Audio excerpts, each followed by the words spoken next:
I know I'm good at music. I've worked so hard on it. I believe in it. I know that part is fine. I feel totally unfit for the job in the public consumer sense. You know, I think that I can help with this. Like, you have ideas to communicate. There's no issues there. It's just now finding the fan base that I believe already exists for you. Like, how do we kind of boil down what you just said and make it consumable to someone that's scrolling through TikTok? Welcome back to Stay Independent, a space for independent artists to find tangible and actionable ways to grow their career. Normally we have a guest, technically we still will.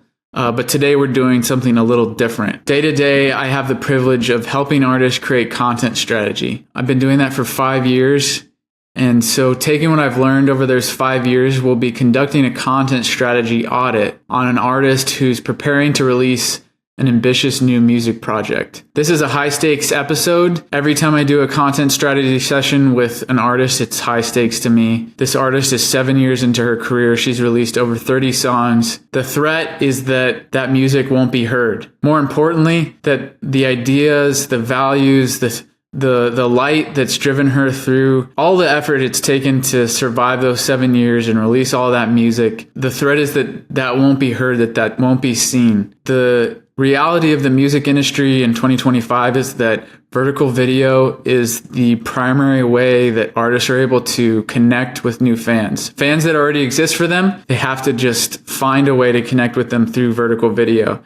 That's what I help artists do day to day. After this episode, your job as the audience is to determine whether or not the ideas that we come to are compelling enough. My job is to never lose hope for the artist, to do the absolute best I possibly can to pull the ideas and values that really define their brand out of them and then turn them into something that's accessible to you through TikTok or Instagram, that's accessible or compelling enough for you to want to engage with and follow this artist. I'd love to hear how you thought we did in the comments, and I look forward to you seeing this episode with Mena. So you have a 20-song album coming out. Yeah. And no budget for promotion. Correct. Spend all the money on the album. That's where we're at.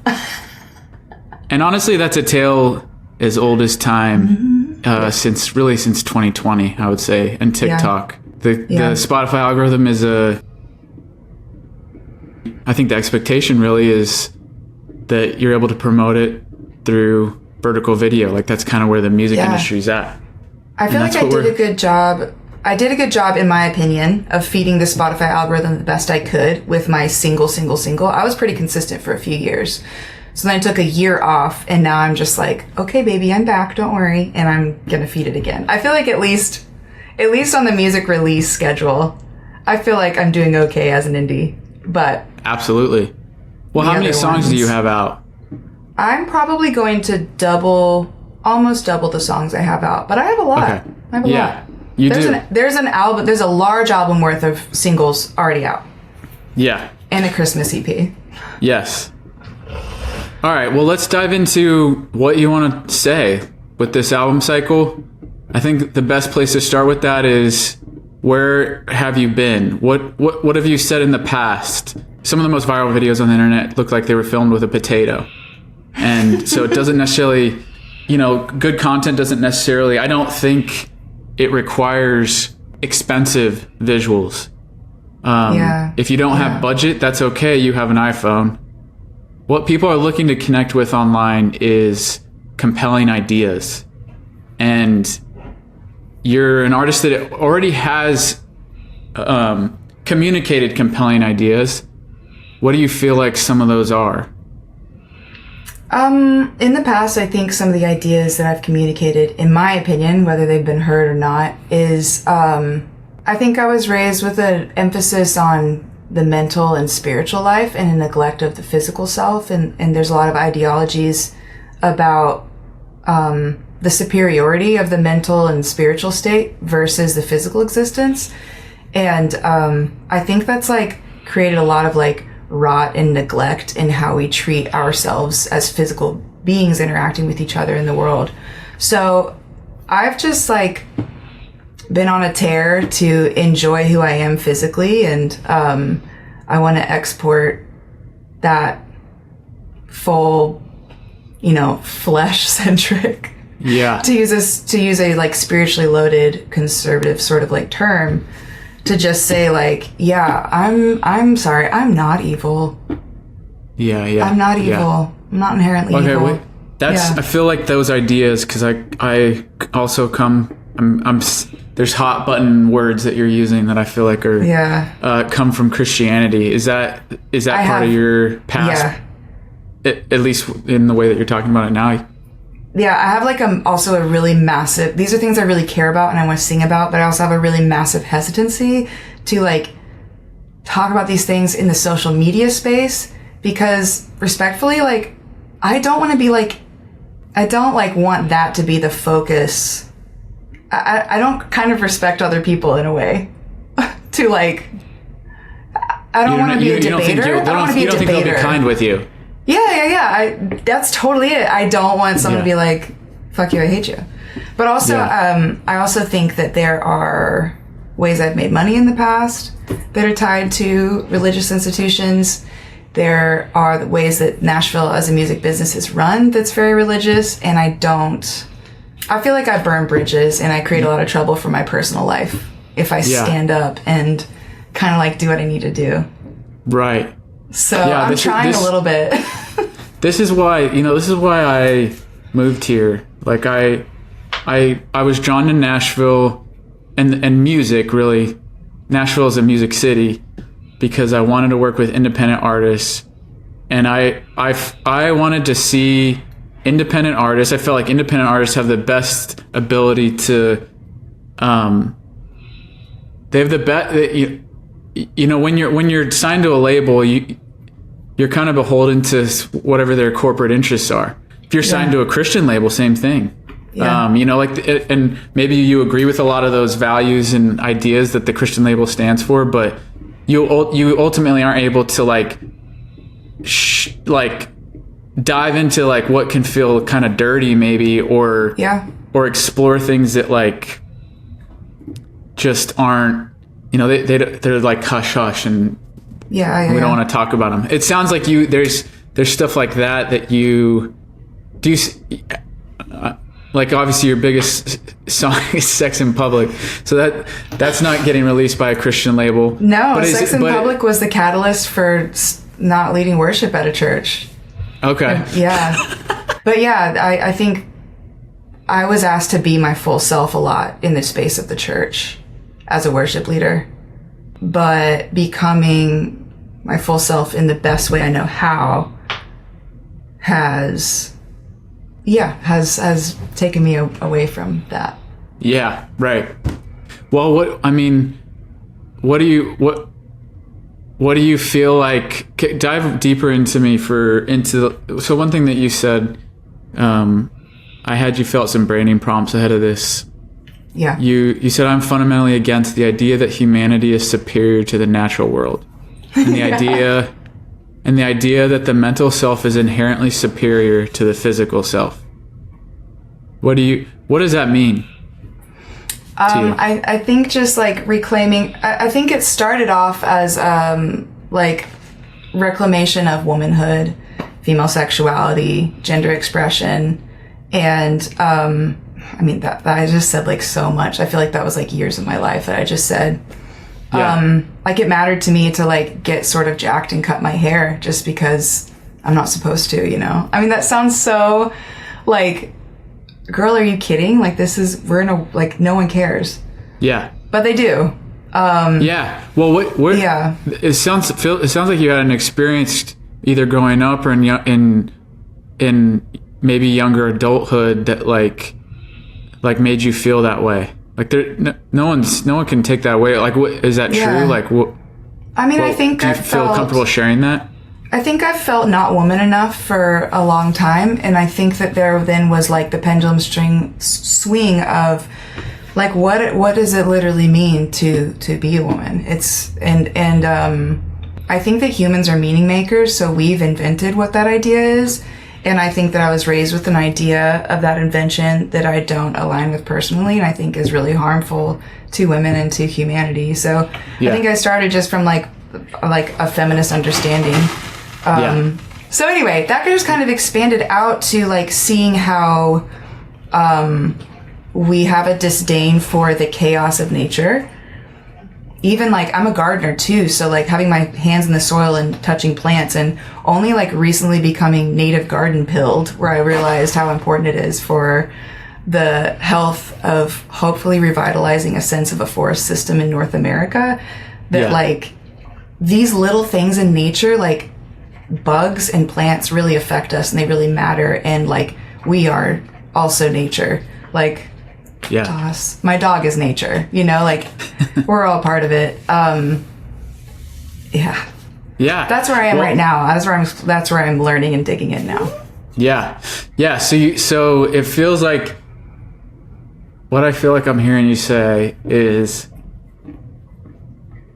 you know, we're very impressionable in throughout childhood and into young adulthood, especially around like your gender, like your role, maybe even. I feel like that's like a trigger word for, or like a word in that a lot of Christians use.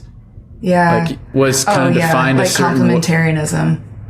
Even like that was kind of defined for you, and like you had an understanding of that from childhood, and then as you in your artistry, and in your interest in your personal life, you've stepped into, I mean, things as simple as like cutting my hair shorter and being strong. Like that to you is fighting against this idea that you grew up with. Is that accurate?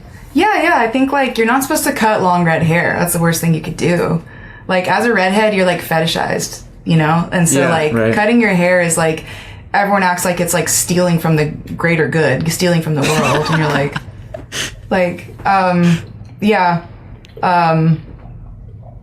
but it's also kind of funny to like be kind of androgynous, and I can tell when men are attracted to me and confused about it. Like I can tell, and I'm like, gotcha, bitch. They're like, what is this funny woman and with nice arms and short hair? She's not blonde. I don't know. I'm assuming that is just a sliver of your past and your story. But do you feel like as you walk through life and into your artistry, that you're as you walk through it, you know, you're like, well, what other things should I be questioning? Oh yeah. Like what like I feel like I've been told a certain thing, and like I'm finding that for me that's not accurate or something that I feel like is true. Is that true?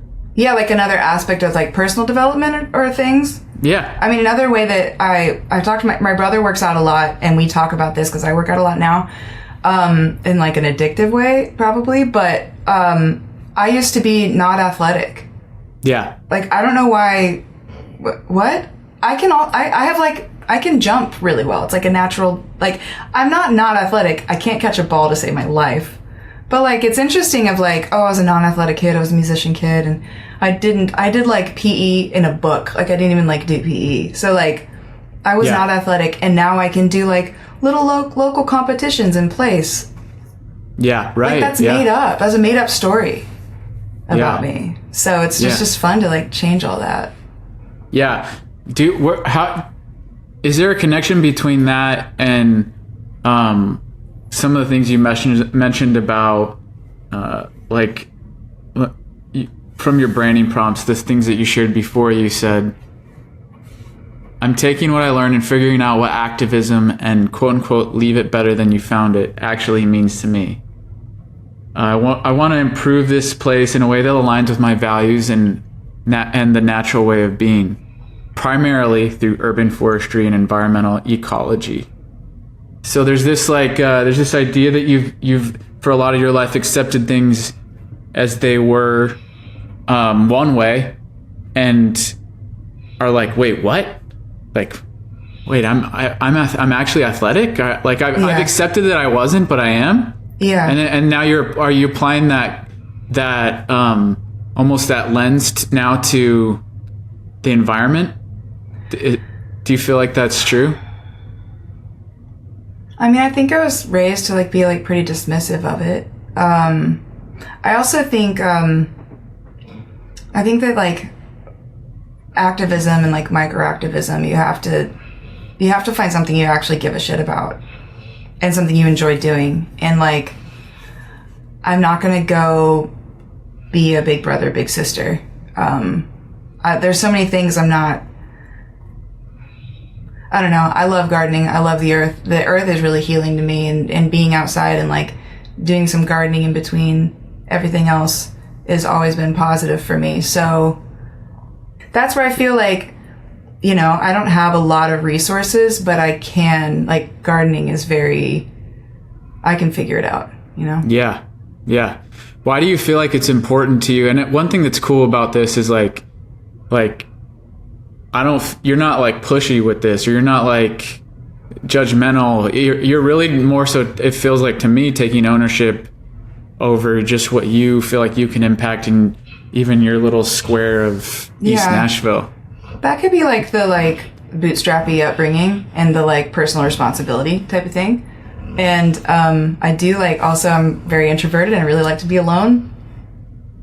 So the more I can do like something good with my life, but also be alone. Yeah. It's nice. I do also have a big doubts in myself though, because I have ADHD, which means I get really passionate about things for varying lengths of time. I'm actually shocked like that music has stayed as long as it has. Yeah. That's the only thing that I've done like forever. So I think that's where sometimes I don't want to stand up on these things, because I'm like, A, what if I lose interest? B, what if I'm wrong? And I really don't like standing up on anything, because I think I'm such a like learner and consumer and like prospector, and I want to learn from the world, and I don't necessarily feel that my job is like oration and opinion exporting. So yeah. Even though I think my opinions, everyone thinks that they're smart. Everyone thinks that they're like in a good spot and their beliefs are right and shit like that. But I think having my beliefs change so much over time has given me a lot of like self-awareness of like, shit, you don't know what you're wrong about. So I think that's like why I have a hesitancy to stand up on anything. I've never been evangelical even when I was an evangelical. I've never I just don't feel strongly driven to like tell people what to do and think. And I like having conversations, and when invited, I'll share my knowledge. But that also could be like why it's discordant for me to like really dig into social media and creating branding and awareness and presence. Because I'm like, I doubt my own presence, you know? I know who I am, but I don't necessarily like trust everyone with it, you know? Yeah. Oh. I know who I am. Yes, I got a quote. He's clipping a quote. I don't always trust. Yeah. Okay, go. Can you say this again? I didn't catch the end of this. Changing my beliefs over time has. You're kind of talking about like. I think that changing my beliefs over time in so many ways, in so many iterations, as like the more I learn, the more I change, has increased my hesitancy to stand up and say anything about almost anything, because I feel like I'm a moving target and I don't necessarily like want to plant a flag on something that could change. And I think that maybe that personality and way of being is not super common, or like, honestly, I don't think that's respected. Yeah. I don't think it's like, I think we're like, oh, I like that politician because he's stayed the same forever. And I'm like, has he? We've been like, many scientific research studies have come up on this one topic he's like, you can't not change your mind. Yeah. I don't know. Yeah. So I think that that's not necessarily like welcome. I don't know. Whoa, do you feel like you could plant your flag on the idea that you might be wrong, or like the value of that idea to you? Yeah, that's interesting because I do think that like curiosity and open-mindedness. Planting your flag on not planting your flag. Literally, that's why I'm like, I'm just agnostic about everything, man. And like, no, but you gotta know what you believe. I'm like, yeah. Do you? Is my house falling down? Like, you don't. Do you feel like that's one reason do you feel like that's one reason you've been interested in gardening recently? Is like something you can like, and even the physical world, like it's something you can like hold and for sure. I think sink your fingers into. Yes, I realized that as a mental exporter, I like consuming. Like, I want to read a book, I want to hear a study, I want like to learn, and then that like percolates and turns into messaging in my music. So like so much is happening here that the only way I can feel not insane is to like create things with my hands. I think a lot of musicians are like this. Like, I like carpentry, I like sewing, I like drawing, I like gardening. Like, all of my other things are so physical. Yeah. I don't like... Yeah, yep. So I think that that's our... Also, even on the working out thing, I like to know that every day I do something and then I see a change long term, because even the career that we're in is so spotty and you have so little control over the trajectory. But to know, like, well, I know I can break PRs in the gym and I put in time and things come out, and to just like kind of prove that to yourself in a physical way. I think that's this is really cool to have this, because I've known you for a while and it's just cool to get you to know you better. I really see someone who's really vulnerable, like sensitive, like, I don't know, like those are things that like I think I really value about myself, but don't really seem really valued in society. It's like you're saying, like especially in the political realm, right, which is what we're constantly bombarded with. Is it's like, you better have never said anything that I disagree with, or you're canceled forever. It just feels really scary. It's like, I think it's just, because I've never been an evangelist, I don't care to argue. Yeah. I want to read a book. Like, send me a book.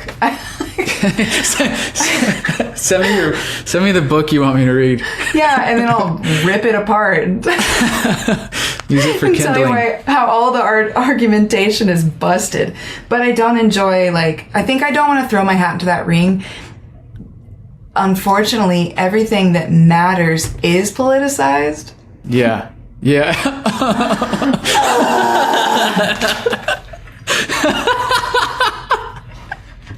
Like existing. Everything that matters is politicized. It's don't say you like the earth. Yeah. You hate people. Like, I'm vegan. Well, it's funny. It's funny that I don't know or care which side of the political spectrum you come down on, but if you care about the earth, you're definitely going to be grouped into one. That you're immediately I'm politicized so okay into if you one. know what side I'm on. Yeah. Well, it's interesting. It's interesting to see your, I guess, how your interests just kind of shine a light on where you're at as a artist, I think, which is what we're here to talk about. But more importantly, as a human being, like you're like, well, at least I know that, like, if we plant 10 trees, it'll do this for North America. Yeah, exactly. Yeah. I know that if I can, I can very easily do research on how to make at least my yard something that helps. Good for the world. Yeah, good for the world. I think that's it. It's taking control over what you have control over and letting go. There's too much. That's right. There's That's so great much right to there. be Taking upset control about. of what you have control over and letting go of the rest. Yeah. These are some really strong ideas. How do you feel like, with 20 songs coming out, how have you seen this manifested into the songs that are coming? I mean, I have a song literally called Stand Up, which is, the chorus lyric is, one day when I have to stand up, will the earth give way? Yeah. And I struggle with that one. That one hurts. I have a song called Shapeshifter that's just like, you know what? You can't pin me down because I can't pin me down. Yeah. That's a dance track. I have a lot of sexy songs. Got a lot of like, I also like, I want to be really like kink positive in my music, just on the like sexual expression and holistically like welcoming position on sex. So yeah, I've got an angry feminist song. The Minstrel, the title track is, I mean, I wrote it from the perspective of a wandering minstrel, like in an imagined medieval time. And, but it's just like an allegory to what it feels like to be in the music industry today. What's some other subject Wait, matter? tell me more about that. Allegory for what it feels like to be in the music industry. What is, can you define that for me, or like what does that feel like? So I start off, I mean, I think we love art and hate artists. I think we love music and hate musicians. I think we love our favorite movies, and we despise our perception of success and wealth that we see in musicians and actors who are also not significantly wealthy in the grand scheme of things. Right. Yeah. But we put them, we make them our 1% that we're angry at. So I think like, I mean, I even just like this stance of, oh man, it's so hard to make money in the music industry. And then someone will be like, well, if you're in it for music or money, if you're in it for money, you're in it for the wrong reason. Like, check your heart. And you're like, bitch, I got bills to pay. Like, yeah.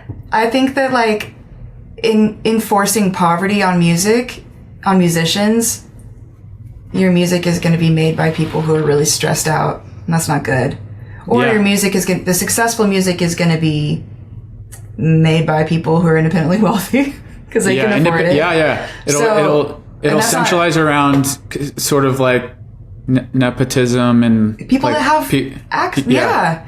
So, and then also just around, it'll centralize around, what I would hate to see happen.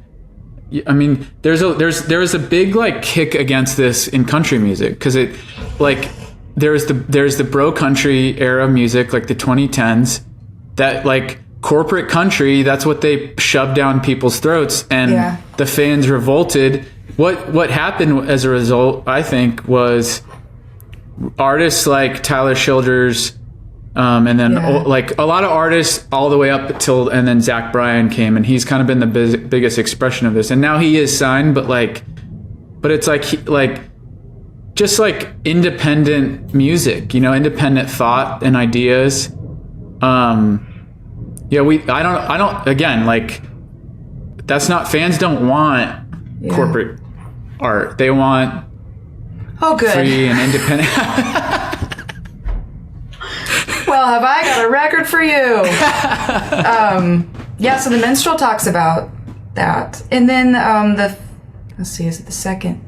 The second song is 75 Jag, and it's like I took like the Mama's Gonna Buy You a Mockingbird lullaby and flipped it to like Mama, I'm Gonna Buy You shit.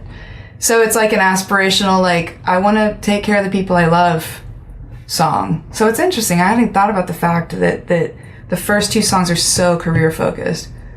And then the last track is just a piano vocal of a short song I wrote called Legacy, which is like kind of sums up my whole ethos. So it is kind of like, I do definitely talk about being a musician. My song Shapeshifter is literally the middle track. I bend genres a little bit. I feel like I always sound like myself. I don't think it's all that different, but on paper, like, some of it kind of is. It'll be like a 4 on the floor, like, sidechain dance track, and then like the first track sounds like folk. So it all sounds like me, but what? So tell me about the kink positive stuff, the kink positive songs.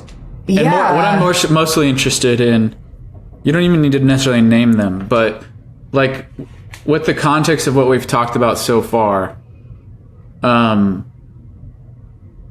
does this feel like an extension of you trying to like? Yeah. So what does it feel like? You tell me. One thing I've said in the past about my music that I already released was that I was systematically going through experiences that I was told were wrong, or experiences that I was raised to think that were sexually were wrong, and rewriting them as good. So like my song Strangers is autobiographical about, I used to go to Monday nights at the 5 Spot. They had a late night kind of like Motown dance party. I would go there every Monday night. I was broke, so I would drink coffee and smoke weed before I left. I would go and I didn't drink unless I got a drink spot for me. And so I was mostly like fairly sober. And I met up with this one guy in a red leather jacket accidentally multiple times in a row on Monday nights. And I don't know his name. He always had the same red jacket on? Yeah, which is so dumb and so fucking cool. So we danced like, and I'm not like, no one's paying me to dance. I'm not a good dancer, but I enjoy dancing. So we danced and nothing bad happened. Hours of dancing with someone who, so I just want to like, nothing bad from an evangelical standpoint. Exactly. Happened, yeah. Well, that's true. Other than, but just like that place is not supposed to be safe. Even in this, not even just evangelical, but like clubs are not safe. So I rewrote a utopia that was my experience that I think should be the experience, that this is a safe thing to do. Yeah, so he felt safe. This guy felt safe. Yeah, he was so cool. Yeah. And we just like, it was like, I mean, that song is, oh, this should be dangerous because I don't know your name, but I know what your body feels like moving through my space. Like, ooh, you're not supposed to like, don't be a little slut. Don't go dancing. There's a lot of really strong stuff here. Totally. And just take what you want. Yeah. I feel like you've been committed to this artist thing for so long, and ADHD or not, you've been able to, it's been a through line in your life. Yeah. And I believe that's because you have something really important to say. And my hope is that, there's just a challenge now of artists. Some artists really take to this content, social media stuff really easily, but like, and some don't. Some it's more challenging. It's definitely like a completely different learned skill that it feels so square peg round hole. And I know that I'm where I'm supposed to be I know I'm good at music. I've worked so hard on it. I believe in it. When I like go into a room to write a song, I have a reason for what I'm writing. I know that part is fine. Yeah. I feel totally unfit for the job of artist. Right. In the public consumer sense. I feel so unskilled. I feel like the wrong person was given this voice. So like it is really, really, really hard. It's a huge block. I don't know how to. Yep. Well, why I say it's an honor is because, I think that I can help with this. I hope that I can, because the important thing and the difficult thing is that you have something you've processed through your life and lived experiences and, struggled and suffered in some cases, and now you have something to say. Like, you have ideas to communicate, and like we just spent 30 minutes talking about that. Now all it is just about translating that into TikTok. Like, how do we kind of boil down what you just said over the last 30 minutes and make it consumable to someone that's scrolling through TikTok? Because first of all, you're right. I agree with you. Your music is good. You know how to make music. You've had success already putting music out. there's no issues there. It's just now finding the fan base that I believe already exists for you. Yeah. Like they are already people that would be fans of yours that, you know, with just where the music industry is now, the expectation is that you find them through short form video. So let's figure this out. So I had one thing that I use with my clients is brand archetypes. It helps me organize my content, the way that it essentially jumpstarting your content strategy. And I really, really thought your results were cool. You got magician was your top brand archetype, explorer, and then sage. Magician feels right. Don't know why. Yeah. Sorry? I said the magician feels right. I don't know why. Yeah. Like, yeah. Well, I mean, it feels right to me too. Like, let me just read a little blurb about the magician brand archetype. Okay, I'm trying to pull it up on mine too. I know. The magician brand archetype is a visionary that wants to dazzle their audience with new and exciting experiences and make dreams come true. They like to take their followers on a mystical journey and provide them with magical moments that stick in their memory. Magicians savor knowledge but prefer to use it to realize their vision than share it directly with the world. Some of this stuff can get kind of like I don't think it's meant to be taken too literally. It's kind of like an Enneagram. Horoscopes. Yeah, exactly. But I mean, there's some things in there that I feel like when I saw that your top result was magician, I mean, I feel like, and then after talking to you now for 30 minutes, it's like, I feel like what I'm seeing in that is like, you don't necessarily want to be like pinned down. Like, you still want to share, but like, you want it to kind of be, to kind of be like, I need some like separation. I need some plausible deniability. Yes. Some smoke and mirrors. Yes. Like, I need smoke and mirrors. You know, I'm gonna share it, and I want to do that authentically. But you kind of take what you want from it. That's how I feel. I'm like I wrote the poem. I wrote a lot into that. Yeah. I said. Yeah. And that's one thing I think that's why it makes sense why you would why social media would be challenging too, because it's like, a lot of times it feels like you have to just like boink people on the head with social media. Yeah, it feels instead like you have to be of making so it kind forthright. of this like, well, you take what you want out of it. Like, it's a lot easier to do that in a song. Like, and it's a lot easier to do that in a live show or a live experience. It's less so. It's challenging to do that, I think, through short form video. That's totally. I think that's totally it, because short form.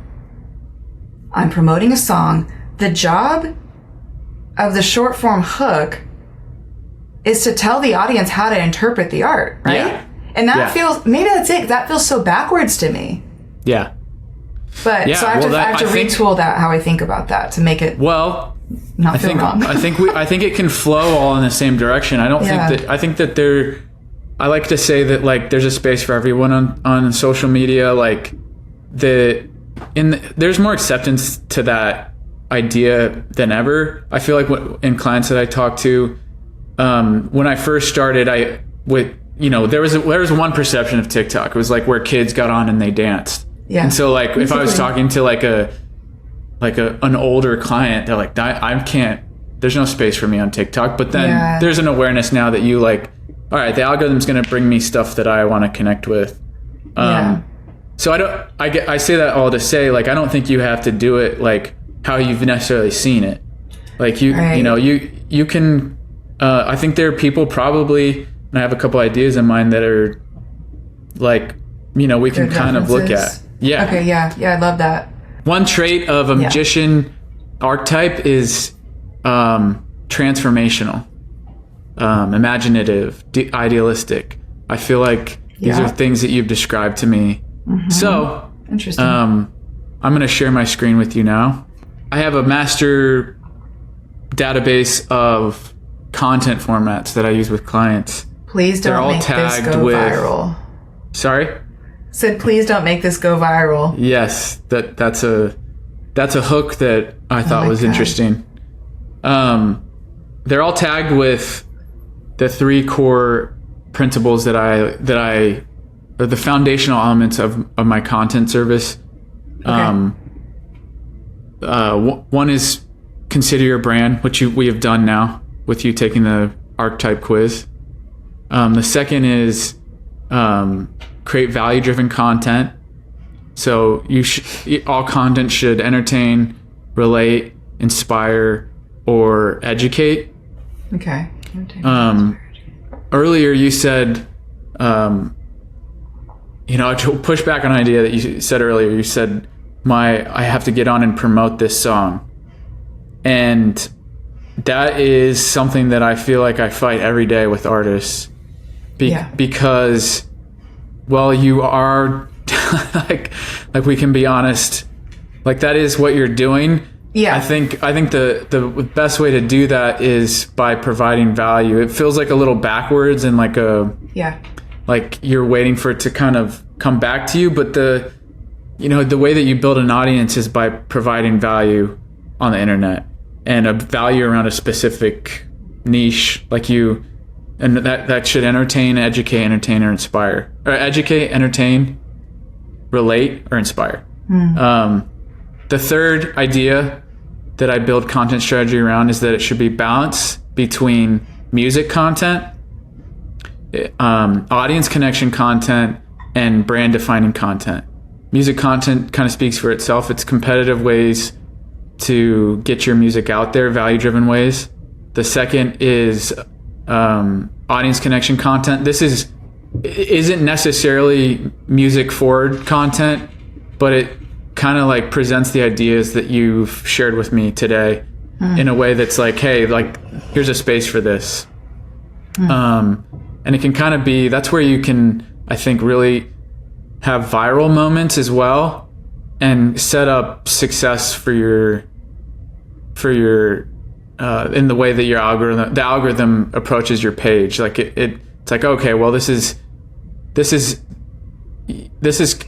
person's going to put out content that people really like. And you can do that a lot of times with audience connection content. We'll get into that in a second. Yeah. And then the second is brand defining content. I don't do much brand defining content, but I do think it's important to like talk about who you are and who you're not. Even if it's planting a flag on not planting a flag, like just saying that, like this is a space where if you're feeling like hesitancy around or struggling to express vulnerability with strangers, or feeling like we always have to have like we have to know everything about an answer for everything. Yeah. An answer for everything at all times, like maybe like talking about how everything just feels politicized and that's why you touch grass as much as you can. Yeah. I purposefully don't say a damn thing when something political happens. I'm like, that is not my job here. Yeah, right. I know it is some people's, and I follow those people, and they're very important. Yeah. Not my job. Yeah. And some people, I think it's okay if like, some people are going to talk about that and some people don't. Yeah, we need them to. Yeah, exactly. Walking into this, I knew that I kind of pre-positioned some content formats that I thought might work well for you. What was that to the 90? Oh, sorry. Go ahead. Third row down to the 92 people that streamed this yesterday. Yes. Here. That reminded me of the other day. I was like, I got 23 streams in this one place in Japan. I could do something on that. Yeah, exactly. But I just did it on a story, not like a reel. Well, let's fall in love with you. Aw, that's cute. Well, if that caught your eye, let's schedule that. We'll come back to that, but we can write to that. I focused on, a lot of times what I see with magician archetypes is like transformation, and that's like something that is really like transitions and like it could be as simple as like, I don't know where this is going, but then we end up, and I feel like a good example of this is this here. Yeah, show me something. She's actually a local artist. Taylor Bickett. Oh, cool. But she went viral for this trend. This is kind of an old video. But show photos of yourself at 16 and then you now. Oh my God. So she's a theater girl. Yes. And then now she's like obviously like matured and stepped into her artistry more. But the what she's communicating there on kind of like a, not to get too in the weeds with this stuff, but it's like she's communicating a transformation. Yeah. And I feel like that's something that you can do. That's a content format. I can connect with that. Yeah. Especially on like aging. Yeah. I'm 36. I'm the coolest I've ever been. Yeah. And like at 18, it was when the song I just released. It's about the relationship when I was 18. So I'm twice my age. Yeah. And it was like, I don't know, there's something there. I just don't know what it is, you know? Just to remind you, I mean, you've talked pretty much a lot of what you talked about in when we were like establishing the ideas behind your brand was I was here and then I challenged that and now I'm here. I'm in a different spot. You've done that with like the way you approach sexuality, like especially the way that you look at your body, I think, and the way that yeah, that was hard fought. Yeah. You like there's been a lot of transformation. Yeah. You know? I don't know. I've only known you with how your hair is now, but maybe it was longer in the past and you have pictures of that and you show. Yeah. You know? Yeah. So let's schedule that and write to that. Okay. Song is what... Oh, I have a question about, because this one says this song is what blank feels like. Yeah. I feel I have a strong understanding of what my songs visually look like in a sort of like Tumblr, Pinterest sort of way. Yeah. Is there something to posts that are aesthetically driven of just like slideshow, like to the beat thing? Are those like working? Does that matter? Because I know like going into fall, I'm like, have I got the song for, like, this is just, my music is going dark, you know? Yeah, I'm glad that you said that because I actually... Because I'm like, I'm a Pinterest girl. I'm an aesthetic girl. I like my interests. Okay, here we go. This is it.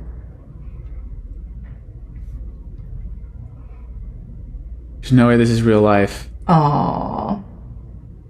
But what you see in this format, and Jake, you've heard of him? Oh yeah. Yeah, I mean, been really successful on TikTok, but he uses this Snapchat text hook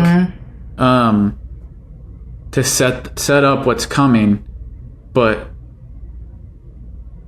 probably wasn't there for this clip. Like he found this on the internet, right? So if you want to curate, oh, that feels so dishonest. It feels like lying. It feels dishonest? Yes. Well.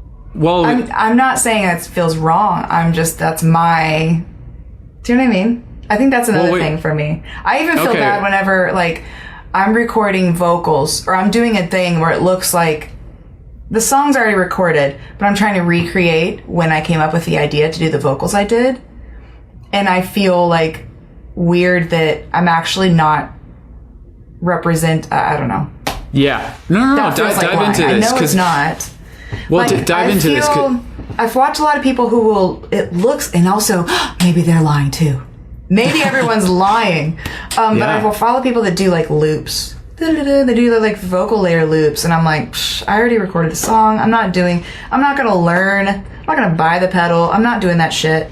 But I do want to show how my vocal layers go together. So I feel like I'm doing like a cheater version. Which is like, I'm going to sing and it's going to look like I'm recording. Because I'm trying to just recreate. One thing I'm not going to do is actually film my flow state. Yeah. Because that's private to me. That's the magic is happening. But I do try to recreate it. I do think like I kind of get hung up more than I should on like honesty. And I think that's because I'm a literal person maybe. Like I'm very like, very literal. So I think that's like maybe that's a hang up. Yeah, well, I mean, I feel like... You're my therapist today, so yeah, enjoy. Well, I get that a lot. One thing I don't want to do, and I think this is a therapy idea too, is like, I don't want to tell you that you're wrong in that, you know, like I look at my job as to kind of just go with that flow, the flow of what you're feeling, you know? Yeah, because it has to be enjoyable and authentic to be sustainable. Like, in order to get work out of a client, like, we're going to have to, like, somewhat like what we're doing. That's where I think I'm always looking for someone to re-explain this whole thing to me in a way that feels right, you know? I'm always trying to get someone to, like, sell me why social media is actually what I do want to do. Like, make it... I don't know. Make it the right thing to do to me. Well, let's go back to the looping thing. Why do you feel like that's inauthentic? What, I'm not saying that it's not. I just help me understand that. Well, I mean that even when I feel that I am arguably, like, if a song's already recorded, I have another song that I'm gonna, like, a single that I'm planning on releasing later, but it's about time to start teasing the idea I came up with, because it's very much a concept-based song. Could be very entertaining to watch me come up with the idea. And it is how it happened. I'm just going to be recreating. Got it. That feels totally passable and okay. But much further than that, like the guy representing as if he was in that moment. Yeah. Feels like hijacking someone else's authentic experience, and it feels transparent. Which feels really shitty. You feel really judgmental of me. But tell me, but you were like, oh, I'm a Pinterest girly, and I'm a very much like I'm an aesthetic type of person. Like what? Yeah. What he's doing here, I feel like, is he's setting up the aesthetic of the song that. And you didn't hear this song. So I could do the same thing I went to France recently, and I went to visit my sister, and we dedicated the whole trip to medieval France. So I at least filmed little clips of the tapestries in the Cluny Museum and the Louvre and stuff. So that feels like, well, at least I made that footage. I could do something with that. But I feel like I could do something with that in this style of yeah.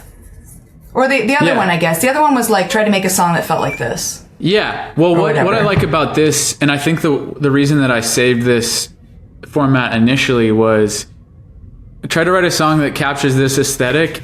And then you could just cut to either photo or video that's just boom, boom, boom, boom, boom. Just gorgeous hit after hit. If it's a photo or a visual of what you're going for. Okay. I love that.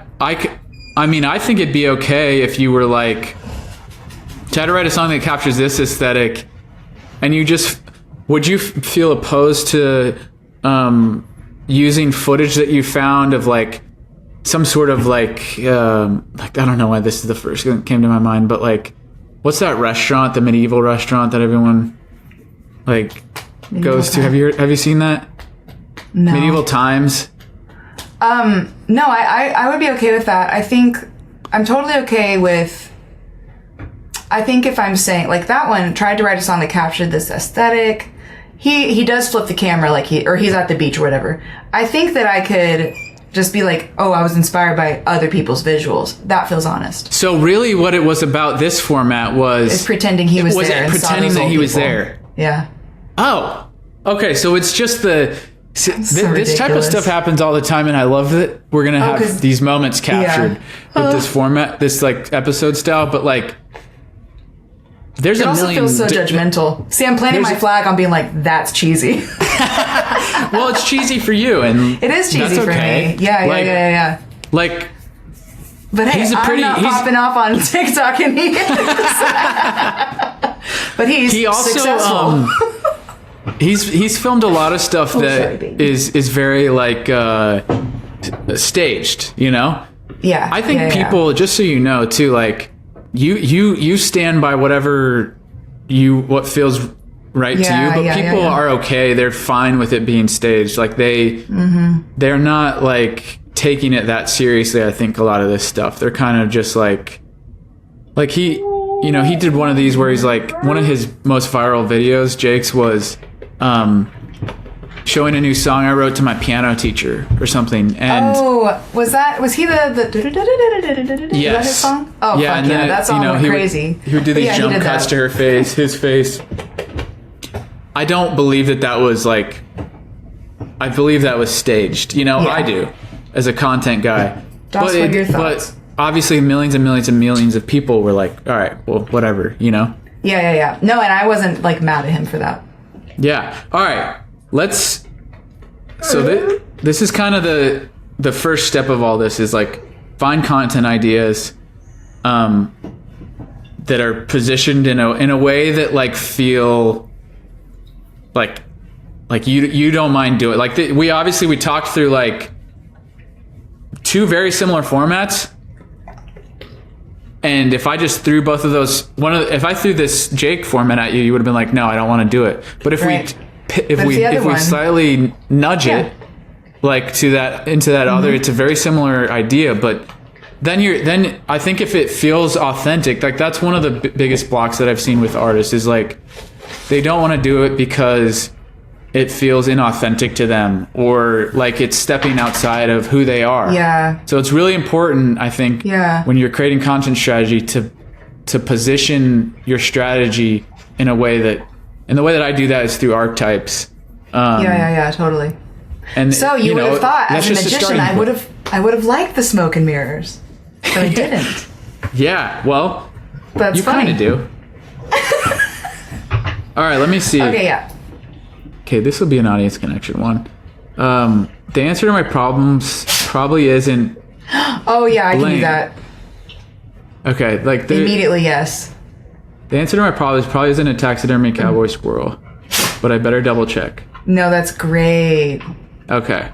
Okay, so then when you're doing things like that, love that. I can relate to that so much because I love buying stupid shit or like doing stupid things. So when you're talking about that's an audience connection one, right? Yes. And then that has you don't put your music in the background or anything. You pick like a trending thing? Well, you put your songs in the background. A lot of times when I'm editing for clients, I'll put their music in the background. Okay, cool. So while this audience connection content isn't always music content, it ends up having their music in the background. The only time I think you would want to put the original like sound in the background is if it's like a viral trend at the moment. Okay. Because TikTok's identified or Instagram has identified that this is a trending sound and that people want content around this sound. Yeah. So you're kind of shooting yourself in the foot and not getting them. It. Yeah. Yeah. And not getting the most amount of reach you could out of it. But if it's just kind of like this is not, the squirrel one was not a trending sound. It's just a headline that I found. That's funny. I love that so much. Okay, cool. So we have one of each. I had this filtered wrong. So we'll have two audience connections now. Let's write to each one of these. Okay. All right. So this first one is the music content. Try to write a song that captures this aesthetic. So let's write this out.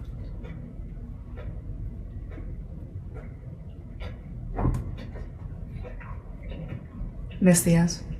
Okay. Oh, you're right. I'm so bad at spelling. What are you going to cut to? If I did my next song Daredevil, it would be black and red, moody.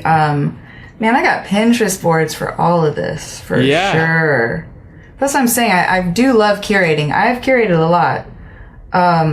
Each song has a Pinterest board. Wow. Each of the 20 songs? Each of the singles, because as songs come up, I am like, oh, I need to start. So I start building stuff on them. So like, it starts off with like music video ideas, but like, oh my God, I'm gonna do it. Can you see? This is Daredevil. Just like angry. Oh, got it. Okay. Black and red. I don't know. Black and red, like what would that be? I think what I would want to do. So what I have a very strong understanding of what my overall aesthetic is for the album. So I think it's pretty easy for me to do. And I mean that in like a photography and videography sense. So I know it's like the right amount of medieval costuming motifs, but the specific ones I've chosen, it's X amount of leather and chains and like a dash of nature. So I already know what it looks like. That's so easy for me. I can definitely edit. And I think that I actually like have a personal account that's my house. And the only video that I did, you know, just for fun, the only video that did well was like, I was like, can we just bring back painted rafters? And it was all like medieval and slightly later painted ceilings. Oh yeah. So it's just a super cut, and like you, Kirk, probably wouldn't have thought of that. But like there's girlies out there who would pick up what I'm putting down on that sense, you know? Yeah. So I think that I've always just had like a hesitancy to plant a flag, make a commit, make a choice. Like I'm good at aesthetics, I'm good at interior design, all these things. I just don't like, how the fuck is that music, you know? So I think this record is actually the closest I'm getting to like, no, my music is actually going to sound like my aesthetic too. Okay. Well, that's good. So I mean, that's good news. On this note, visuals and weaving in more, especially because budget being what it is, I can only like make and sew so many things. So like if I can substitute some of these posts being the vibe I'm going for, but I can do it from Pinterest or from my phone rather than having to like film a music video. Yeah, I don't know. Well, I feel like one thing that I would love for you to carry forward is like, if, you know, these videos when you watch a YouTube video, like you were with your friend last night, the way that you get hooked into a music video, or sorry, a YouTube video, is the thumbnail and the title. Right. So it's got to be compelling enough, and there's tons of strategy around that. People that get paid their full time just doing that stuff. So but in the vertical video world, it's the first 3 seconds. You really have to hook someone in the first 3 seconds. So I think if you have an idea that you want to communicate, just hooking it with a 3-second just selfie video even of you. Yeah, that's interesting. Saying something like, try to write a song that captures this aesthetic. Like there's a lot of depth to your artistry that I think there's a lot to share. Okay. It's really just setting it up, you know? Yeah. And this is one way that you can do that. But I think there's a lot of different ways you could, you know, even if you are like doing some sewing, or if you're doing some like DIY stuff to promote the music, like just like using that in this style of format, I don't know, could be really compelling. Yeah, I need to figure out a way to incorporate some of the DIY stuff, because like I made a wooden scroll and I'm painting my own illuminated manuscript with a song lyric. Like, who the fuck does that? Also, how do I make that not like, I made this. Okay. Yeah. You know, I don't know. I think I need to like cross over somehow. I think I consume a lot of DIY, or like I'm interested in aesthetic stuff, but I don't see how musicians merge that. So I need to like find examples, I think, of how that's done well. There's one way you can do it, but let's keep talking about that off camera. Yeah, so that's great. Right. This is another one. Yeah. Yeah. Ooh, I like that. Yep, I like this one. This feels like genuine, grounded, appreciative. It feels like it's being honest about having a small... Like, I have my DMs, you know? I have my people that actually are, like, in it to win it. Yeah. Yes. What you can say here, too, is... So what he goes on to say is, in this example is, I think I might be fully in love with you and hope that Summer 25 is your best one yet. But I've done this format with other clients, and it's one in particular. I think that the song title was the song is about like tough times don't last, essentially. Oh, yeah. And so the idea is that someone that's listening to this song is going through a tough time. So he's just delivering to the 50 people that streamed this song yesterday. I hope that you have a better day today and blank. So I think it's a great way to kind of position the song like that is playing underneath it. So let's do this for whatever the next single is. To the blank who streamed this song yesterday, what are you sending them off with? Like, what are you hoping that what do you want to encourage them in? I mean, Daredevil is about resiliency. It's like literally, I dare you, devil. I've been through this shit. Like, do your fucking worst. Okay, so that's what it's about. It's about Daredevil. It's a dance track. It's a dance track for women or anybody, but like,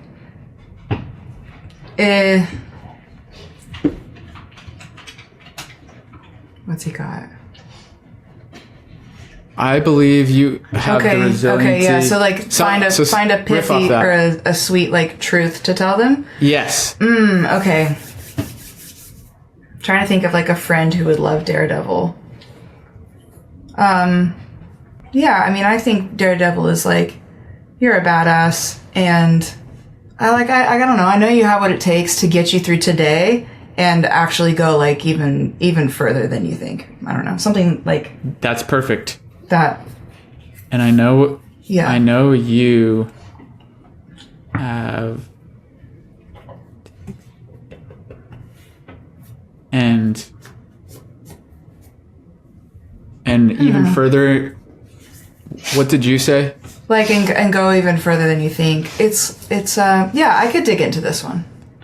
Daredevil. Yeah, a lot of times with these two, it's like let's get one pass on it, and we can circle back to it. Yeah. All right, but there we go. That's okay. One brand content format. Do you want to let's do this squirrel one. So, oh man, what's the dumbest shit I've wanted to buy recently? This format is, I mean, there's some stuff that I've seen already on your socials that you've bought. Like you have a sword sitting behind you.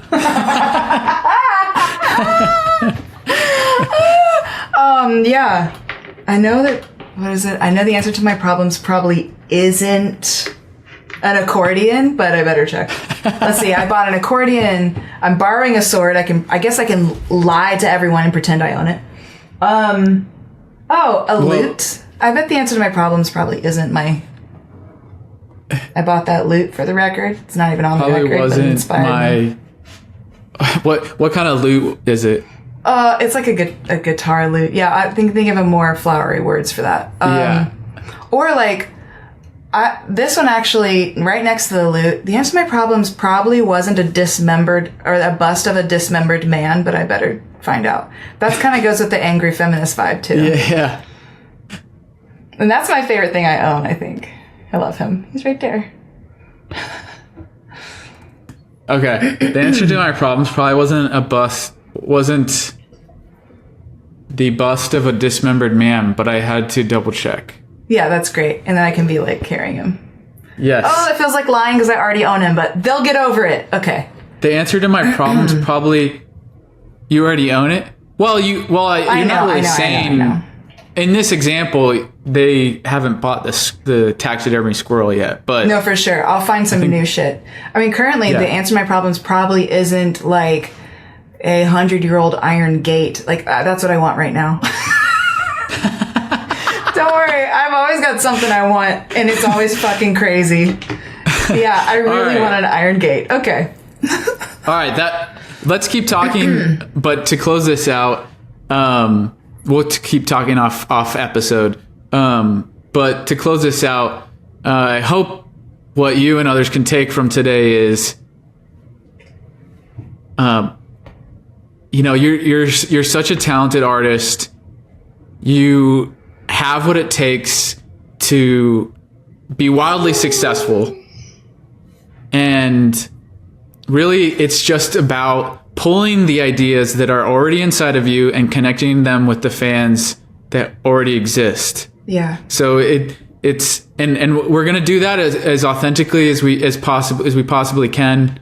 That's a really good way to put it. I think that feels safer. You're the kind of you're the guardrails to your social media. Like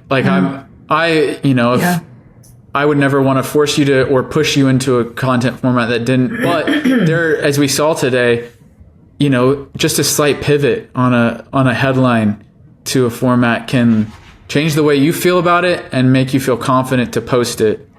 And just feel confident, more importantly, that it's like an idea that represents you and that is consistent with the integrity that you have as an artist. Yeah. So thank you for spending the time today to do this with me. And thanks for helping me. Yeah, absolutely. If you're tuning in today to listen to this episode or watch it, go check out Manna's music. She'll be, as we've talked about, putting out a 20-song album over in 2026, but she's already released the first single off of it. When are you releasing this episode? I'm not sure yet. So maybe go stream my song Daredevil as well. Maybe. Yes. Yes. And either way, go follow her on Spotify. Either way, there's plenty more to listen to. Stay tuned for all of these content formats and videos that are going to be getting thrown up over the next year. That's right. And we'll leave it at that. Thanks, Manna. Thank you.